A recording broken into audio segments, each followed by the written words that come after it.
seconds or so. All right, get going.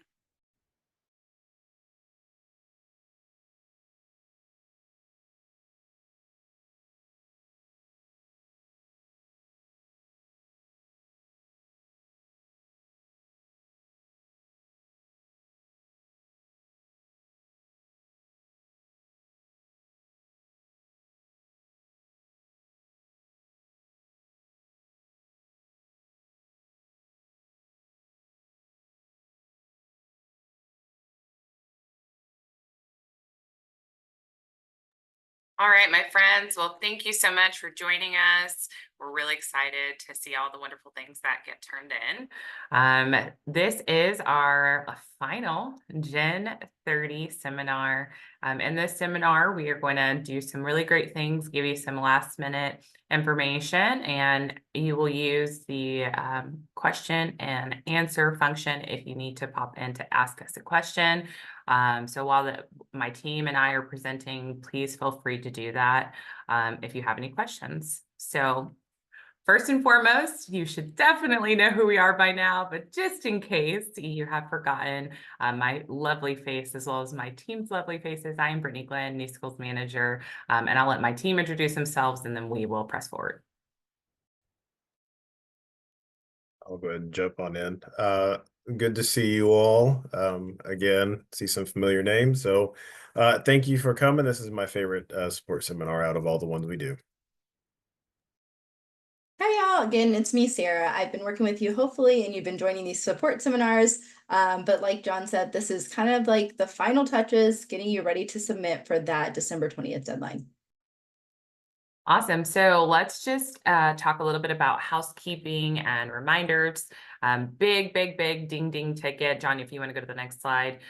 So application submission deadline is December 20th, 2024 by 5 p.m. Central Standard Time. When you do turn in your application, it is time stamped. So our team is able to see when that submission does happen. And we will continue to reiterate any late submissions. So 501 is still considered late. Any late submissions will render you ineligible from moving forward in our process.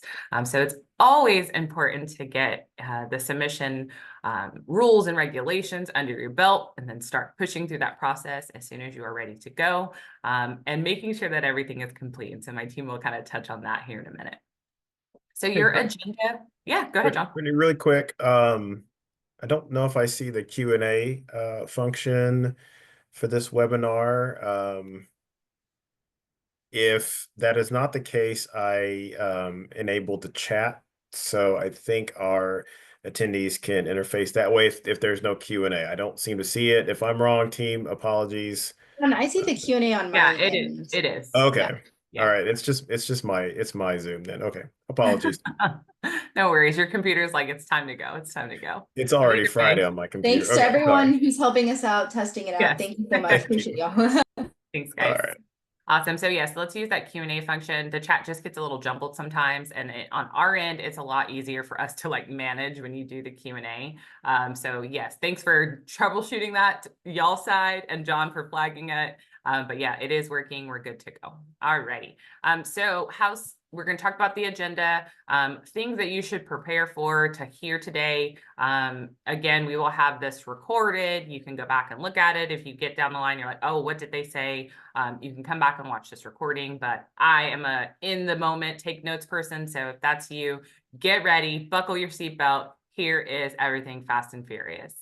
So today we're going to go through the application preparation overview and what that looks like. We'll talk about those final touches and considerations. We'll walk you through the submission process and actually let you see like dropping a file into the SharePoint. It seems very like innocent and like, oh, I totally got this, but just in case, we want to make sure that there's no hangups at the end. You see the process, you hear the process, and you're able to execute perfectly. We'll give you some completion check kind of processes and what that looks like once we get your application, and then just some major key takeaways at the end. So a little bit about our overview, the who, what, where, when, how, all of the things. Let's first start out with when. Big, big date. Hopefully you have this on your calendar, in your phone, you have an alarm set, you have sticky notes, whatever is your method of keeping track of really important dates. This is a big one for you. December 20th, 2024, 5 p.m. is your deadline of when the submission should be in. How you're going to do that. So everything is now electronic. There was a time, not sure what generation that was, maybe John can tell you, but there was a time in which paper submissions was a thing. That is no longer the case. Everything is electronic. Please do not mail hard copies to the agency. Everything will be uploaded in our link. So let's move over to where, and all of those documents are going to be uploaded in the share file link. If you do not know where to grab that from, it is in the instruction and guidance document. Tells you, you click the link, it should take you exactly to that point in share file. And actually this hyperlink in the slides is also takes you to that place as well. But that is where you will be uploading all of your documents. So what are you going to be actually uploading? This should not be brand new information, but let's review it so we are very crystal clear. So the first thing is your narrative document. John's actually going to go a little bit deeper into some big flags that typically happen during that narrative document completion. But that is the very first piece in which you will be uploading into your share file. The second thing is your attachments. Those are more lengthy. You have to make sure that you have the cover sheet as well as the attachment information that follows. So you're going to be uploading the narrative and the attachment in PDF form. So however you filled it in, doesn't matter. The way that we have to receive it has to be in PDF form. So the narrative and the attachments are in PDF. The number 3 and number 4, so the financial plan workbook, after you have downloaded that, embedded in your application, you should have worked in that in Excel. You are going to return that back to us in the Excel format. We need it in that format, 1, for our external reviewers, and 2, for us to be able to see what you are doing. So it has to be returned back to us in that Excel format. The other one that is also going to be submitted in Excel format is the portfolio overview workbook, and that's for our experienced operators. So if you're like, oh my gosh, I don't have that, you're a new operator, it's not for you. But make sure you note that for experienced operators, if you are working on that portfolio overview workbook, you're submitting back to us in that Excel fashion. Team, anything else you want to add about submission right here? No, I think I'll flesh this out a bit when I Yes. have the conversation. Yeah. Perfect. Yeah, so that's just a big, like, one quick overview of what is actually going to be submitted in all those places. We talked about who, what, when, where, and how, you know, what those pieces are going to be. And so Sarah's going to give you some final touches, considerations, and then John will kind of hop into that completion check. On to you, Sarah. And before I get started with that, we do have a question about our organizations able to submit applications if they were unable to attend one of the required app info sessions that happened in September. So the answer for that would be no. Unfortunately, if you are not able to attend one of those required sessions, watching the YouTube recording alone would not suffice to meet that requirement.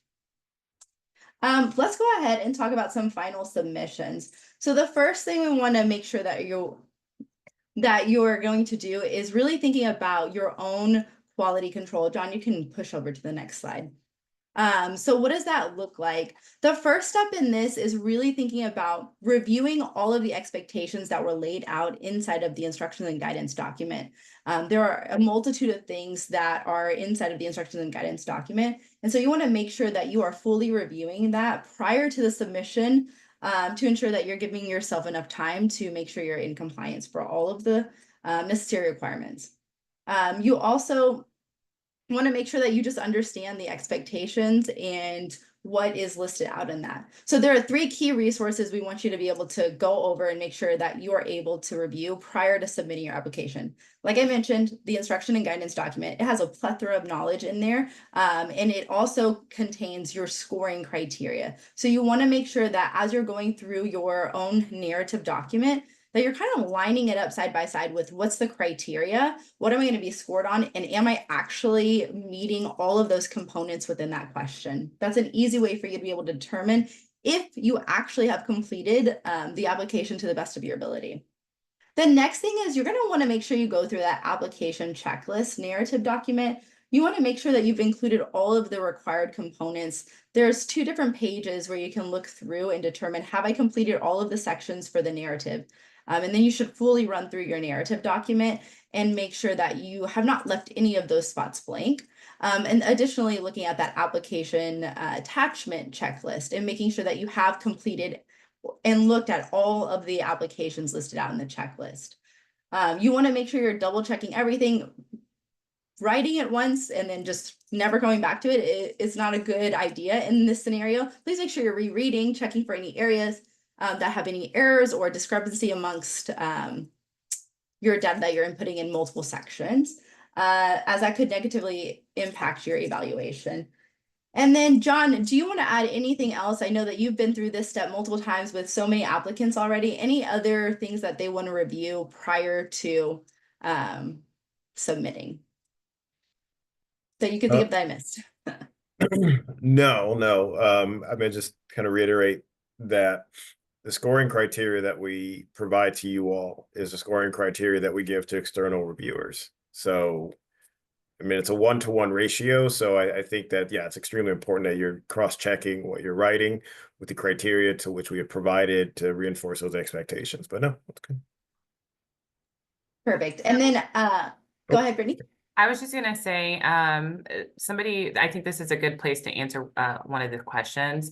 So when you're submitting, do all the attachments have to be all in one file? So you need to submit them as separate files. I will put that in there as well so you can read it, but they do need to be submitted as separate files.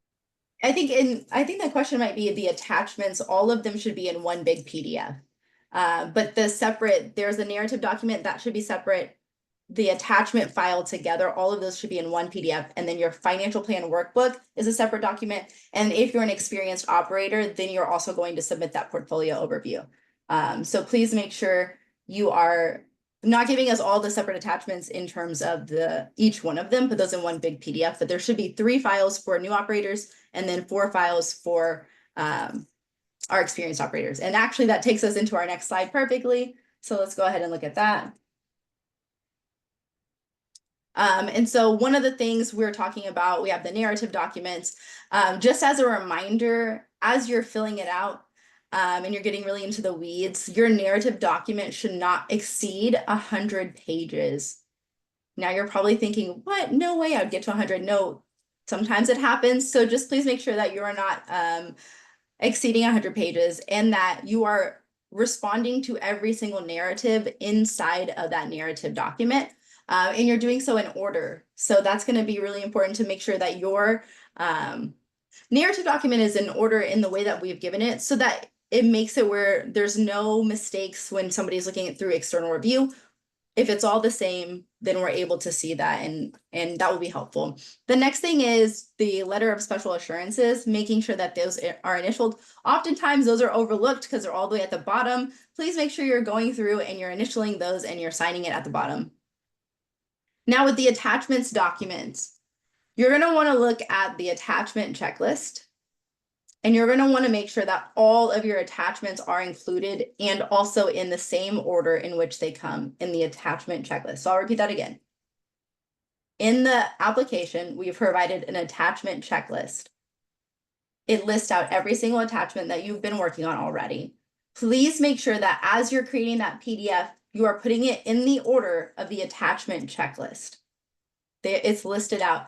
If you have any questions about that or you're struggling to figure out where that might be or you need some help, feel free to ask us. But just know on the attachment checklist, it's all listed out.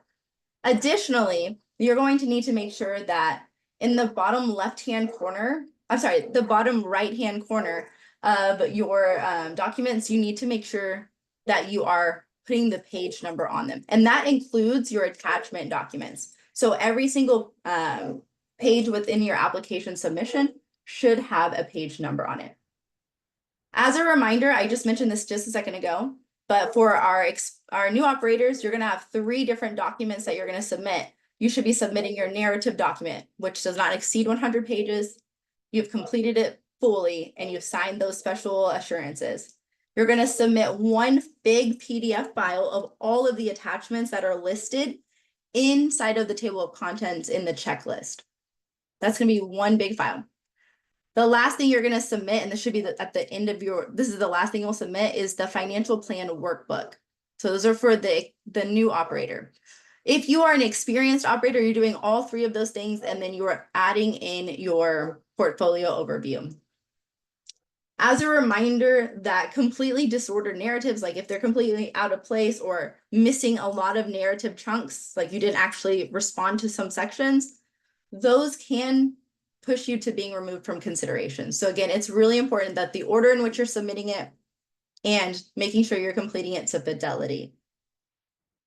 I'm going to check really quickly to see if there's any questions.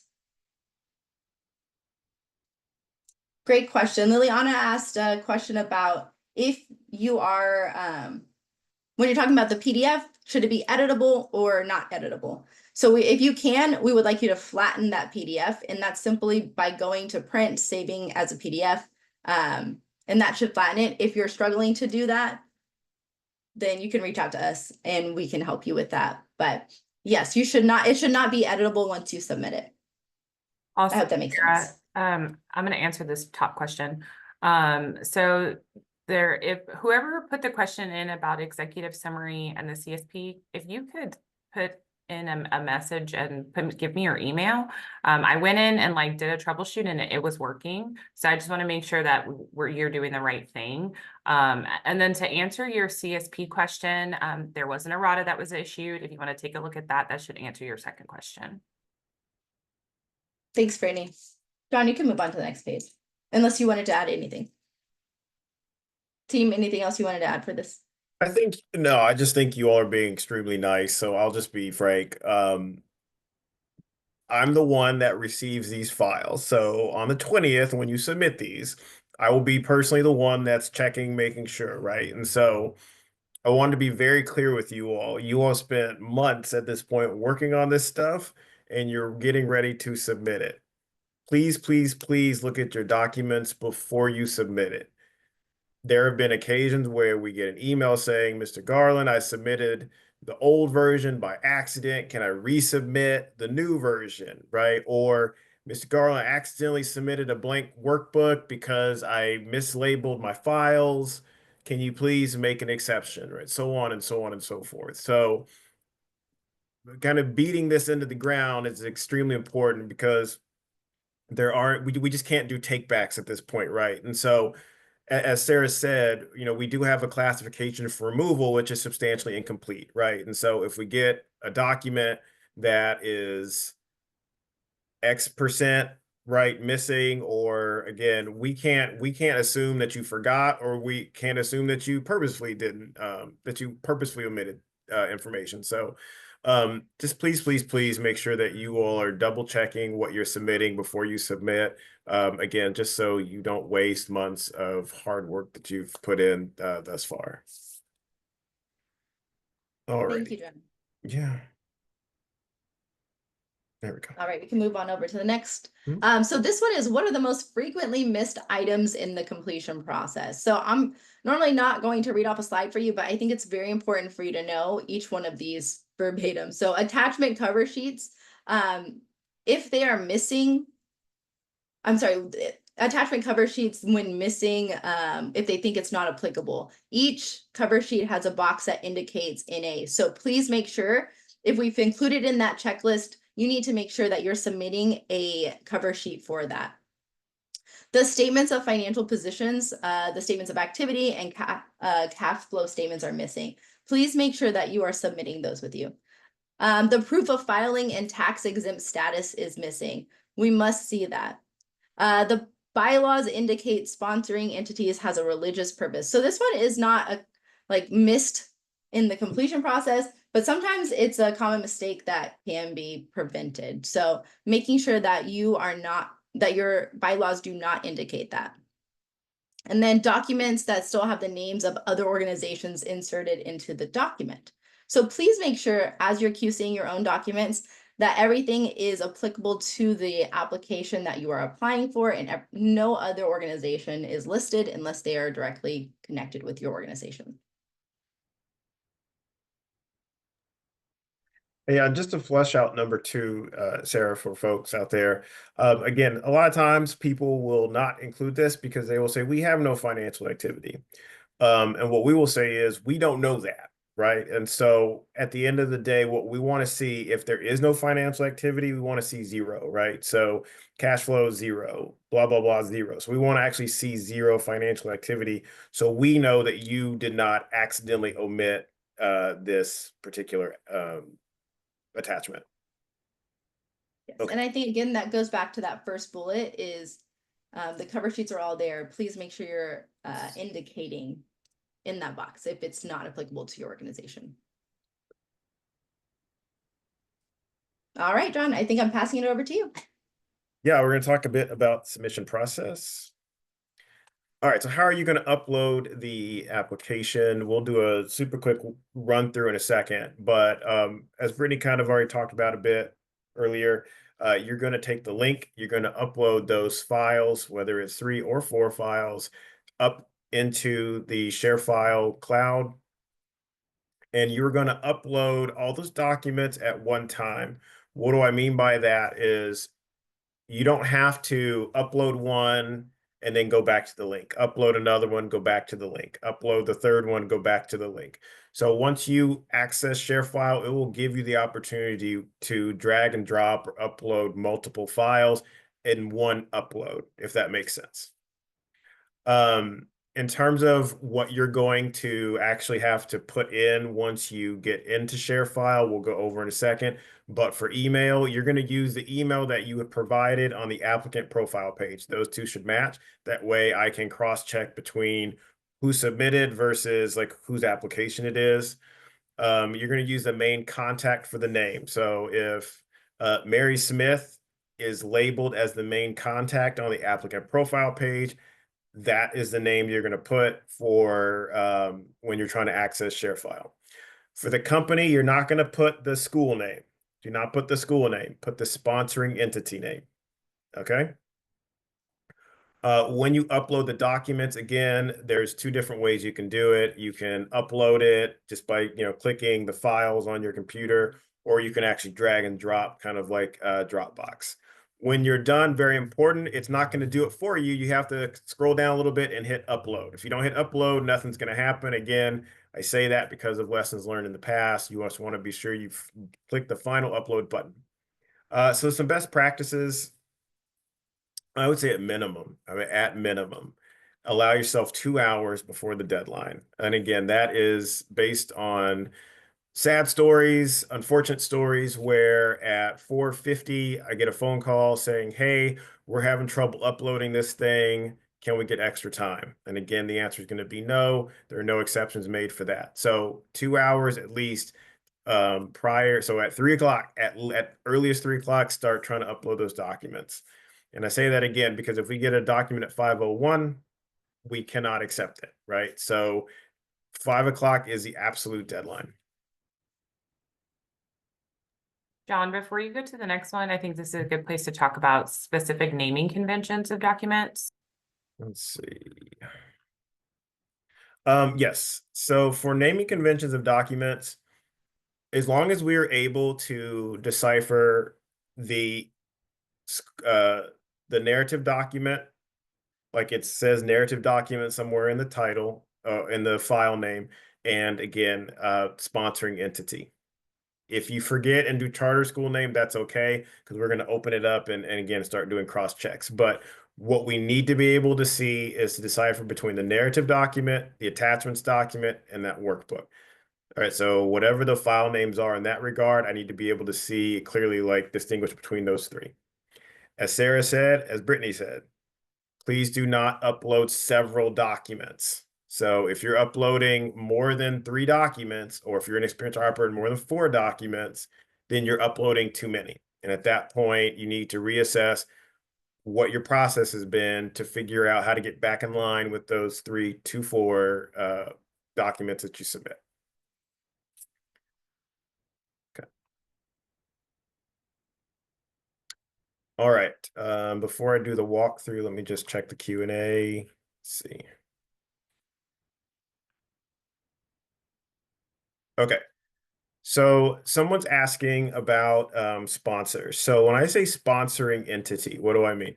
So in the application process, you all should have by now started a nonprofit organization and filing for, if not already have, your federal tax exempt status. So you as the applicant are the sponsoring entity. 99% of you all are most likely going to be that 501c3, the tax exempt status organization, which means you all should have already filed with the state and incorporated in the state. So when I say sponsoring entity, I mean you all as the applicant. Okay. Someone's asking about if I submit before 5 o'clock and I notice an error, do I get a chance to resubmit? I'm going to ask you all very kindly to please do everything you can to mitigate that, because that gets us into a place where we're going to have to tell you, unfortunately, no, you're not going to be able to remedy that. So that's why we always say, be sure what you're submitting is what you intend for review. And again, this is based on best practice. It's also based on stories in the past where, again, we've got multiple documents. We don't know which one the final one is, right? And so last thing we want to do is get confused and send something that you were not intending to send to external review. Let's see.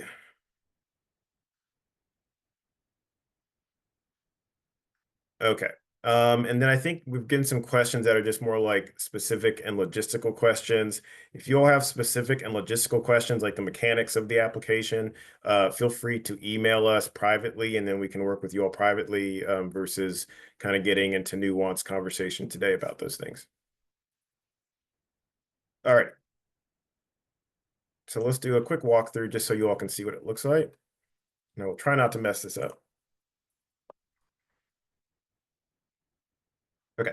So you all should see the TEA website or okay.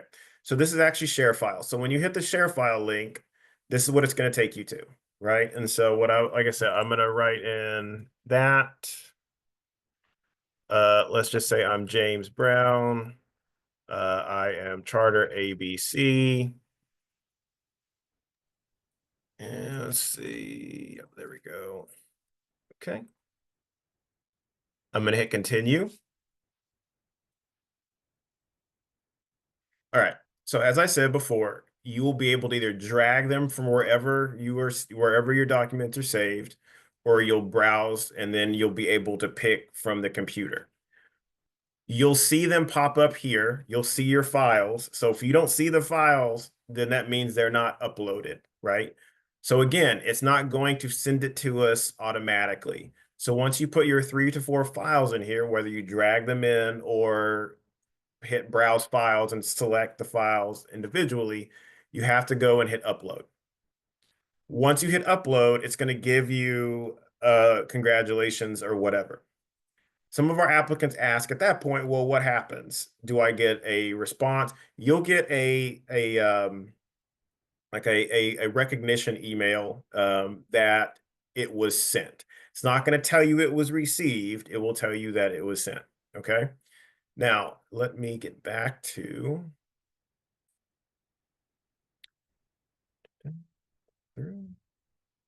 okay. I think someone had a question about the timestamp. So by default, ShareFile, I believe, is set to Eastern Standard Time. I believe it is. But the confirmation that we get on our end, so the confirmation that I get on my end is Central Standard Time. So if you send it at 4:30 Central Standard Time, disregard the Eastern Standard Time timestamp, because my email, my confirmation on our side will actually show the Central Standard Time. So don't worry if it says you submitted it later than you actually did. On our end, it has the correct time zone. Okay. All right, let's talk about the completion check process. John, before you keep going, I just want to Yeah. say one thing. I know I said it at the very beginning where you get the link that's in this deck, but in the instruction and guidance on page 7, the ShareFile link is there for you. So reiterating that one more time. For sure. And if you all forget, you don't remember where it is, again, you can feel free to email us and we will provide that link as well. Okay, the completion check process. So on December 20th, you're going to submit your application. At that point, there's nothing left for you to do for the initial submission. So you're basically going to sit and wait. Now, I will tell you this. If you can get that application in by 4 o'clock or so, you can email us and I can say yes or no whether or not I have received things. If you email us at 4:30, I may not have time to confirm whether or not we got stuff. That said, all I am doing on December 20th, if you email, is saying whether or not we received files. That is in no way telling you that it's complete or incomplete. Okay, that is simply to tell you whether or not those files were received. Okay, all right. So on December 20th, 5 o'clock, you've submitted everything. You may or may not have heard from me saying we received these files. However, you will have that email from ShareFile saying that they were sent. After December 20th, Sarah, myself, Brittany, we will then begin our completion check process. What is a completion check process? The completion check process is ensuring that what you submit to us is complete enough to send to external reviewers to give you the best available shot to have a high quality review of the materials that you intended for TEA to have and to assess or have assessed for quality. Okay. What is not included in that completion check process is probably more important to you all. So in terms of narrative content, we are not assessing missing narrative responses, meaning when we talk about the remedy period, the cure period, we're not looking at missing narrative content and saying, hey, this is something that the applicant should remedy. Okay. So if you're missing narrative content, you're missing it, right? That means whatever you submit, if it does go to external review, if it's not substantially incomplete, let's just say you forgot 1 or 2 or whatever, that will go to external review if you're complete in all other aspects. And you just have to, again, assume that you will not get points for those criteria if you did not fill in that narrative content. Quality of proposal, I kind of alluded to this just a second ago. Again, we're not reading the application during the completion process to say it's good or bad, right? We're not, or anywhere in the middle. We are simply looking to see, are all the components there to send to external review, who will then assess your application for quality. Unrequested documents. This is an important one, I think. So as Sarah mentioned, giving us things in the order to which you receive them. One thing that applicants have done in the past, and I understand why, but we're also going to tell you not to do it, is don't splice documents into your narrative document, right? We say by default you can't add graphs. Don't make a graph, splice it into the PDF document, because we will tell our reviewers not to look at that because that is not what was originally included in the narrative document, right? So you're filling out the narrative contents to which you received. You're not adding additional documents that we did not request. Same thing with attachments. If you add attachment ABC and ABC was not part of the original attachments that we requested, we will not send those to external review. Okay. Okay, so as I said before, we are checking things that make sure that they are both meet eligibility requirements as well as completion. So as we look through that completion process, some things that we are looking for are, again, as I said, our eligibility. So under that is, did you have a timely submitted application? Did you attend the mandatory information session? So if you all are sitting in this support seminar today and you all did not have a representative sitting at one of the application information sessions we had in September, then you would not meet the eligibility requirement. We can confirm that on our end. We have records of who attended. And so if we cannot find your name or a representative from your entity, then that would remove you from the process. Articles of incorporation. Again, this goes to eligibility. This is, as I said about 5 minutes ago, we are looking to make sure that you have incorporated in the state of Texas to make sure that you are then eligible to submit, apply for federal tax exempt status. That's the next one, federal tax exempt status. As we said in the app info session, and I'll say it again, when you apply on December 20th, you do not have to have your federal tax exempt status, your 501c3 status in hand. What you do need to submit is evidence that you have at least applied for it. But again, to apply for it means you have already filed for your, you've already incorporated in Texas. So these two things go hand in hand. But again, federal tax exempt status does not need to be held in hand at the time of submission. Plagiarism will also begin combing through things for plagiarism, documents for plagiarism, instances, again, of unsighted work. We will review attachments. Again, we are not combing through attachments with a fine-tooth comb. We are making sure that they're there and that they have all the major components to which we're looking for, i.e. the statement of financial activity, right? I'm not looking to see how much money you have, but I am looking to see that something's back there. And if something's not back there, then all I can assume then is that it's missing, that you accidentally omitted it. As Sarah alluded to, we're also going to be looking at signatures. So your board member affidavits, they all need to be notarized and signed, as well as that letter of special assurances, again, that's in the narrative document. Please, please, please ensure that all your board members get those notarized. All right, so if you don't meet any of these or one of these, you're removed, right? So at that point, you're removed from consideration. We'll ask you to then reapply for next year, which you are more than welcome to. If you advance, you will either advance to the cure period or external review. External review means you'll get a letter saying, hey, you've passed completion check. Great, you're moving to external review during that period. If you get a letter saying that you're moving to the cure period, that means that your application is incomplete, but it is not terminally incomplete, which means there are things that you were eligible to remedy, and we'll get into that right now. Okay. So again, if you get the letter saying that you're incomplete, but you're eligible to remedy or cure your documents, again, we're not asking you to modify stuff. We're asking you to provide missing documents, basically. You will have 5 business days to remedy those documents. That window will be included in the letter of determination that you get with the status noted in there. After that cure window, the remedy window ends, you've submitted all those documents. We will then, as a team, look at those documents, those responsive documents.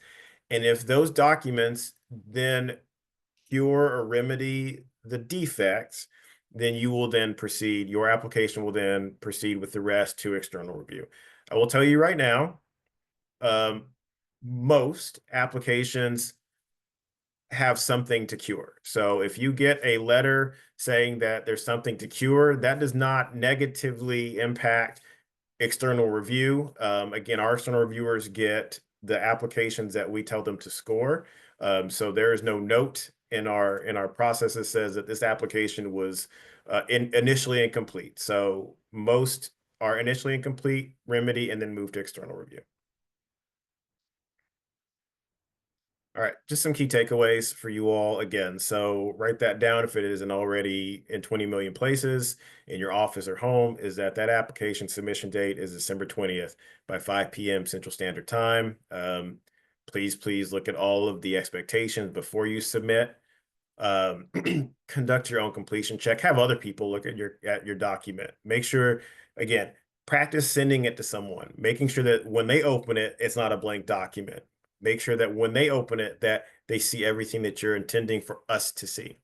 And then lastly, again, please follow our suggestion and leave at least 2 hours wiggle room as you start uploading these documents again, so we can ensure that either A, we get them and can tell you that we got them, or B, have enough time to troubleshoot if you are having problems.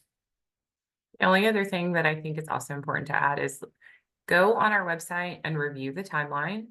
So you can see the things that we were talking about that are coming next. You can kind of plan accordingly to know like when those timeframes are going to happen.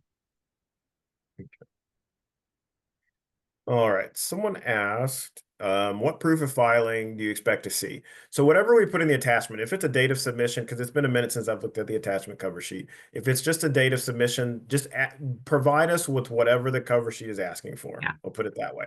And it's very explicit. It does give explicit directions on Yeah. what that one pager should include. Yeah.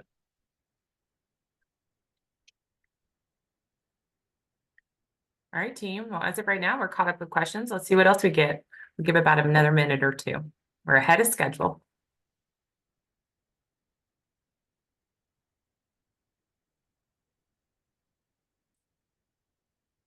As a reminder for folks, as you are maybe writing your question, for those repeating applicants, as a reminder, statement of impact, you did not have to send those out. We will handle those notifications. So again, that's something that should not be a part of your application. So please do not submit to us old emails about notification. You don't need to send us old statements of impact. We don't need them. They would not be commanding at this point anyway. So just keep that in mind. If you are editing a old application, you know, the contents of, you don't need to include those old attachments. Awesome. Well, as of right now, our Q&A is clear, but our inboxes are open. So please feel free to send us an email if you have questions. Again, competitive process, so there is a limit to what we can and cannot answer. But if you're having just some technical issues, we definitely can help you walk through that. And I think there's some in the chat. Let's see. We have a question. Yep. The question is, what if we don't have a location yet? And so again, as a reminder to folks, by the time of submission, you do not need to have a facility locked in place. It is not a requirement that you go sign a lease because you don't have a charter yet, right? So we highly advise you not to go sign into any contractual real estate agreements without having a contract first. So that being said, you do not have to have a facility. That is not a requirement. Okay, and it looks like, let's see. So for those who need specific technical advice, we can certainly schedule something as early as tomorrow morning. It's a little late in the day today. We have another meeting after this. So if you all could email us today, we can certainly try and schedule something as early as tomorrow morning. Most definitely. Awesome. Well, thank you guys again for joining us. We really, really appreciate your time. We look forward to seeing your submissions. Team, any last thoughts to go out to our applicants in the world? Let's see. If anyone needs confirmation, or you're like, I think I went to that support seminar, the app info session, I think I did. You are more than welcome to email one of us. We prefer you email charter application at TEA Texas. What is it? TEA.texas.gov. Is that right? And we will be able John, to then if you want to confirm that. pop up our last slide, it has all of our information there. That way you can Yes. see it as well. Sure thing. And someone asked when the application opens. So the application has been open currently since September 10th, and it will close on December 20th at 5 p.m. Central Standard Time. Alrighty, so you all should be able to see the contact us slide. Nope, not yet, Nope, John. not yet. Okay.